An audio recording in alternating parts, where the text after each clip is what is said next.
राम जी और शंकर जी का युद्ध। आइए चलिए जानते हैं शिव पुराण का यह एक अनसुना पाठ। अगर आपको ऐसी और कहानी सुननी है तो इस चैनल को सब्सक्राइब जरूर करें। चलिए हम शुरू करते हैं अपनी कहानी। पहले सब लिख दे हर हर महादेव जय श्री राम। बात उन दिनों की है जब श्री राम का अश्वमेघ यज्ञ चल रहा था। श्री राम के अनुज शत्रुघ्न के नेतृत्व में असंख्य वीरों की सेना सारे प्रदेश को विजित करती जा रही थी। यज्ञ का अश्व प्रदेश प्रदेश जा रहा था। इस क्रम में कई राजाओं के द्वारा यज्ञ का घोड़ा पकड़ा गया, लेकिन अयोध्या की सेना के आगे उन्हें झुकना पड़ा। शत्रुघ्न के अलावा सेना में हनुमान, सुग्रीव और भरत पुत्र पुष्कल सहित कई महारथी उपस्थित थे, जिन्हें जीतना देवताओं के लिए भी संभव नहीं था। कई जगह भ्रमण करने के बाद यज्ञ का घोड़ा देवपुर पहुंचा, जहां राजा वीरमणि का राज्य था। राजा वीरमणि अति धर्मनिष्ठ तथा श्रीराम एवं महादेव के अनन्य भक्त थे। उनके दो पुत्र रुक्मांगद और शुभंगद वीरों में श्रेष्ठ थे। राजा वीरमणि के भाई वीर सिंह भी एक महारथी थे। राजा वीरमणि ने भगवान शंकर की तपस्या कर उन्हें प्रसन्न किया था और महादेव ने उन्हें उनकी और उनके पूरे राज्य की रक्षा का वरदान दिया था। महादेव के द्वारा रक्षित होने के कारण कोई भी उनके राज्य पर आक्रमण करने का साहस नहीं करता था।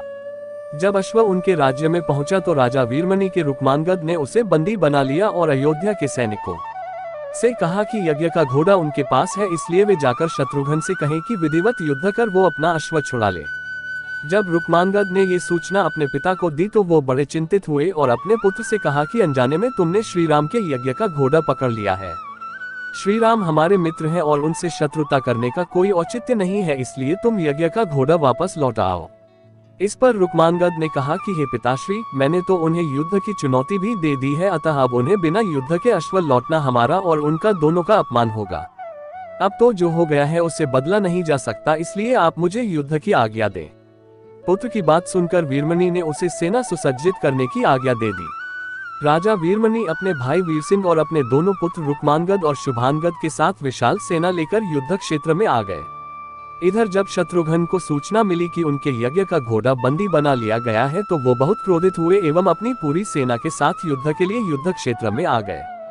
उन्होंने पूछा कि उनकी सेना से कौन अश्व को छुड़ाएगा, तो भरत पुत्र पुष्कल ने कहा कि तातश्री, आप चिंता न करें। आशीर्वाद और श्रीराम के प्रताप से मैं आज ही इन सभा योद्धाओं को मारकर अश्व को मुक्त करता हूँ।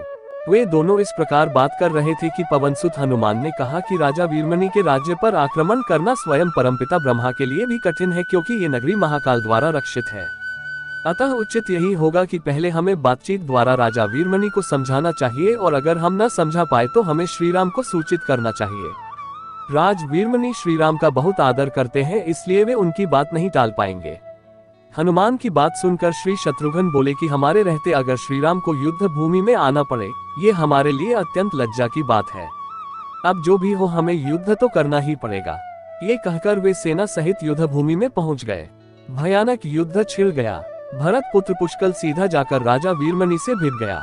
दोनों अतुलनीय वीर थे। वे दोनों तरह तरह के शस्त्रों का प्रयोग करते हुए युद्ध करने लगे।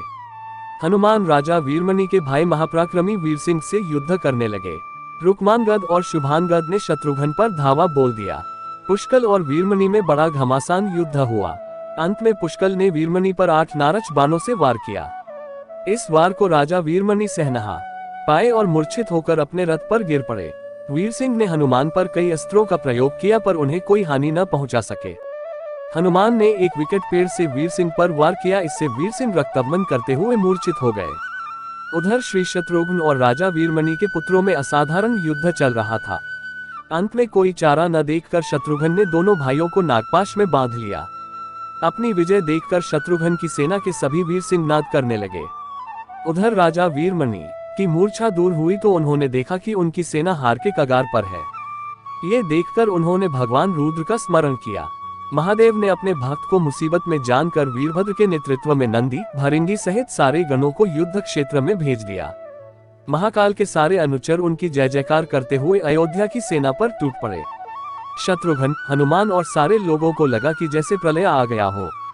जब उन्होंने भयानक मुख वाले रुद्रावतार वीरभद्र, नंदी, भरिंगी सहित महादेव की सेना देखी तो सारे सैनिक भय से कांप उठे। शत्रुघ्न ने हनुमान से कहा कि जिस वीरभद्र ने बात बात में दक्ष प्रजापति का मस्तक काट डाला था और जो तेज और समता में स्वयं महाकाल के समान है, उसे युद्ध में कैसे हराया जा सकता है। ये सुनकर पुष्कल ने कहा कि हे तातश्री, आप दुखी मत हो। अब तो जो भी हो, हमें युद्ध तो करना ही पड़ेगा।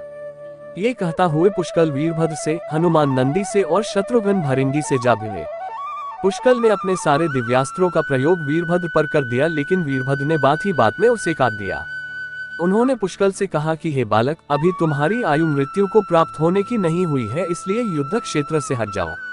उसी समय पुष्कल ने वीरभद्र पर शक्ति से प्रहार किया, जो सीधे उनके मर्मस्थान पर जाकर लगा। इसके बाद वीरभद्र ने क्रोध से थर्राते हुए एक त्रिशूल से पुष्कल का मस्तक काट लिया और भयानक सिंहनाद किया। उधर भृंगी आदि गणों ने शत्रुघ्न पर भयानक आक्रमण कर दिया। अंत में भृंगी ने महादेव के दिए पाश में शत्रुघ्न को बांध दिया। हनुमान अपनी पूरी शक्ति से नंदी से युद्ध कर रहे थे। उन दोनों ने ऐसा युद्ध किया जैसा पहले किसी ने नहीं किया था। दोनों श्रीराम के भक्त थे और महादेव के तेज से उत्पन्न हुए थे। काफी देर लड़ने के बाद कोई और उपाय न देखकर नंदी ने शिवास्त्र का प्रयोग कर हनुमान को पराभूत कर दिया। अयोध्या के सेना की हार देखकर राजा वीरमणि की सेना में जबरदस्त उत्साह आ गया और वे बाकी बचे सैनिकों पर टूट पड़े। ये देखकर हनुमान ने शत्रुघ्न से कहा कि मैंने आपसे पहले ही कहा था कि ये नगरी महाकाल द्वारा रक्षित है, लेकिन आपने मेरी बात नहीं मानी। अब इस संकट से बचाव का एक ही उपाय है कि हम सब श्रीराम को याद करें। ऐसा सुनते ही सारे सैनिक शत्रुघ्न, पुष्कल एवं हनुमान सहित श्रीराम को याद करने लगे। अपने भक्तों की पुकार सुनकर श्रीराम तत्काल ही लक्ष्मण और भरत के साथ वहां आ गए। अपने प्रभु को आया देख सभी हर्षित हो गए एवं सबको ये विश्वास हो गया कि अब हमारी विजय निश्चित है। श्रीराम के आने पर जैसे पूरी सेना में प्राण का संचार हो गया। श्रीराम ने सबसे पहले शत्रुघ्न को मुक्त कराया और उधर लक्ष्मण ने हनुमान को मुक्त करा दिया। जब श्रीराम, लक्ष्मण और भरत ने देखा कि पुष्कल मृत्यु को प्राप्त हो चुके हैं तो उन्हें बड़ा दुख हुआ। भरत तो शोक में मूर्छित हो गए।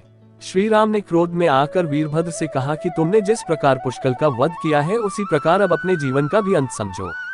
ऐसा कहते हुए श्रीराम ने सारी सेना के साथ शिवगणों पर धावा बोल दिया। जल्द ही उन्हें ये पता चल गया कि शिवगणों पर साधारण अस्त्र बेकार है, इसलिए उन्होंने महर्षि विश्वामित्र द्वारा प्रदान किए दिव्यास्त्रों से वीरभद्र और नंदी सहित सारी सेना को विदीर्ण कर दिया। श्रीराम के प्रताप से पार न पाते हुए सारे गणों ने एक स्वर में महादेव का आह्वान करना शुरू कर दिया। जब महादेव ने देखा कि उनकी सेना बड़े कष्ट में है तो वे स्वयं युद्ध क्षेत्र में प्रकट हुए। इस अद्भुत दृश्य को देखने के लिए परमपिता ब्रह्मा सहित सारे देवता आकाश में स्थित हो गए। जब महाकाल ने युद्ध ने क्षेत्र में प्रवेश किया तो उनके तेज से श्रीराम की सारी सेना मूर्छित हो गई। जब श्रीराम ने देखा कि स्वयं महादेव रण क्षेत्र में आए हैं तो उन्होंने शस्त्र का त्याग कर भगवान रुद्र को दंडवत प्रणाम किया एवं उनकी स्तुति की। उन्होंने महाकाल की स्तुति करते हुए कहा कि हे सारे ब्रह्मांड के स्वामी, आपके ही प्रताप से मैंने महापराक्रमी रावण का वध किया। आप स्वयं ज्योतिर्लिंग में रामेश्वरम में पधारे। हमारा जो भी बल है वो भी आपके आशीर्वाद के फलस्वरूप ही है। ये जो अश्वमेघ यज्ञ मैंने किया है वो भी आपकी ही इच्छा से ही हो रहा है, इसलिए हम पर कृपा करें और इस युद्ध का अंत करें। ये सुनकर भगवान रुद्र बोले कि हे राम, आप स्वयं विष्णु के दूसरे रूप हैं, मेरी आपसे युद्ध करने की कोई इच्छा नहीं है, फिर भी चूंकि मैंने अपने भक्त वीरमणि को उसकी रक्षा का वरदान दिया है इसलिए मैं इस युद्ध से पीछे नहीं हट सकता, अतः संकोच छोड़कर आप युद्ध करें। श्रीराम ने इससे महाकाल की आज्ञा मानकर युद्ध करना शुरू किया। दोनों में महान युद्ध छिड़ गया जिसे देखने देवता लोग आकाश में स्थित हो गए। श्रीराम ने अपने सारे दिव्यास्त्रों का प्रयोग महाकाल पर कर दिया पर उन्हें संतुष्ट नहीं कर सके।